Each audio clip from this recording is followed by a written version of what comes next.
আসসালামু আলাইকুম গাইস, কি অবস্থা সবার? আশা করি সবাই ভালো আছেন। আজকে আমি চলে আসলাম পলাশ শিল্পাঞ্চল সরকারি কলেজের পিঠা উৎসবে। গেটে ঢুকতে এক ভালোবাসার ছোট ভাইয়ের সাথে দেখা হয়ে গেল। ওর সাথে দেখা করে ঢুকে পড়লাম কলেজ মাঠে এসে তো মাথা নষ্ট হয়ে গেল। হাজার হাজার মানুষের ভিড়। এর আগে কখনো আমি কোনো প্রোগ্রামে এত মানুষ দেখিনি। আমি হাঁটতেছিলাম আর চিন্তা করতেছিলাম ভিডিওটা কোথা থেকে শুরু করব। প্রথমে আমি আপন ঠিকানা সব দিয়ে ভিজিট করা শুরু করলাম। এখানে প্লট বিক্রি করা হচ্ছিল। তারপর আমি চলে আসলাম সমা মিক্স ডিলাইট শপে। এখানে অনেক রকমের লোভনীয় সুস্বাদু কেক বিক্রি করা হচ্ছিল। এরপর আমি চলে আসলাম পিঠাপুলি স্টলে। আমাদের ভিডিও করতে দেখে স্টলের আপুগুলো বলতেছিল ওনাদের পিঠার শুটগুলো ভালোভাবে নিতে। আমার এক পরিচিত বড় আপু ফারজানা কেক গ্যালারি স্টল নিয়ে বসেছিল।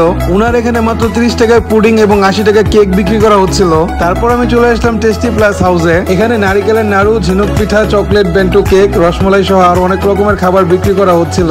তারপর মাঠের কি অবস্থা সেটা দেখার জন্য আমি হাঁটা শুরু করলাম। হাঁটার মাঝে ছোট ভাই ম্যানেজারের সঙ্গে দেখা হয়ে গেল। ও বলতেছিল ভাই আমাকে একটু ভিডিওতে রাখো। হঠাৎ দেখি স্টেজে একটা ছেলে একটা মেয়ে নাচানাচি শুরু করে দিছে। ওদের অবস্থাটা একবার দেখেন রে ভাই, ওরা তো এত এনার্জি ফুল দিয়ে নাচতেছিল যে নাচতে নাচতে পাগল হয়ে যেতেছিল সব। তারপর আমি চলে আসলাম পৌষের পিঠা ঘরে। এই শপটা আমার থেকে সবচেয়ে বেশি স্পেশাল লেগেছিল। নানান রকম গেন্দা ফুল দিয়ে এই শপটা সাজানো হয়েছিল। এখানে জর্দা, দুধ সন্দেশ, তিলের খাজা, নিম ফুল সহ আর অনেক সুস্বাদু খাবার বিক্রি করা হচ্ছিল। এবার আমি চলে আসলাম কুটুম বাড়িতে। এখানে খুব স্বল্প মূল্যে আনকমন সব পিঠা পাওয়া যাচ্ছিল। সবচেয়ে বেশি ইন্টারেস্টিং লেগেছিল এই ব্রেকআপ পিঠাটি। যাদের রিসেন্ট ব্রেকআপ হয়েছে তারা হয়তো বা টেস্ট করেছেন। তারপর আমি চলে আসলাম এই ফুড কর্নারে।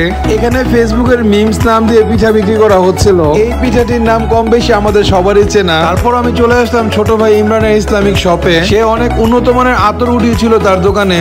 এবার আমি চলে আসলাম বিসমিল্লাহ ফুড কোর্টে। আমার কাছে পিঠা উৎসবের সবচাইতে সুন্দর কেক লেগেছিল এটি। এবার আমি চলে আসলাম রুজি কেক গ্যালারি হাউসে। এখানে অরেঞ্জ ফ্লেভারের cake, sweet roll, chocolate cake সহ আরো অনেক রকমের খাবার বিক্রি করা হচ্ছিল। এবার আমি চলে আসলাম ছোট ভাই রিয়াদের ইচ্ছে ফোরিং শপে। এখানে মাত্র 20 থেকে 25 টাকার মধ্যে অনেক সুন্দর সুন্দর পিঠা বিক্রি করা হচ্ছিল। সাথে ভালোবাসার মানুষকে দেওয়া ফুলও পাওয়া যাচ্ছিল।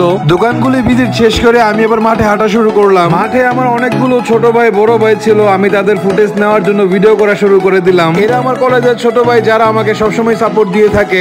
জীবনে এরকম একজন পার্সোনাল ফটোগ্রাফার থাকলে আমার জীবনে আর কিছুই লাগতো না। আমি ভিডিওর শুরুতেই বলেছিলাম পলাশ শিল্পাঞ্চল কলেজে এর আগে কখনো আমি কোনো প্রোগ্রামে এত মানুষ দেখিনি। ওই দিন হয়তো পলাশের 80% মহিলা চলে আসছিল এই পিঠা উৎসবের মেলায়। মাঠের ভিডিও ক্লিপ নিতে নিতে দেখা হয়ে গেল পলাশের বিখ্যাত কন্টেন্ট ক্রিয়েটরের সাথে। আগে কখনো কোনো মেলায় এত মানুষের ভিড় দেখেছেন কিনা সেটা কমেন্ট বক্সে জানাবেন। তারপর দেখা হয়ে গেল আমার কিছু বড় ভাইদের সাথে যারা আমাকে প্রথম থেকে এখনো সাপোর্ট দিয়ে আসতেছে। আজকের এই ভিডিওটি এই পর্যন্ত। ভিডিওটি কেমন লাগলো সেটা কমেন্ট করে জানাবেন। সবাই ভালো থাকবেন, সুস্থ থাকবেন। আসসালামু আলাইকুম।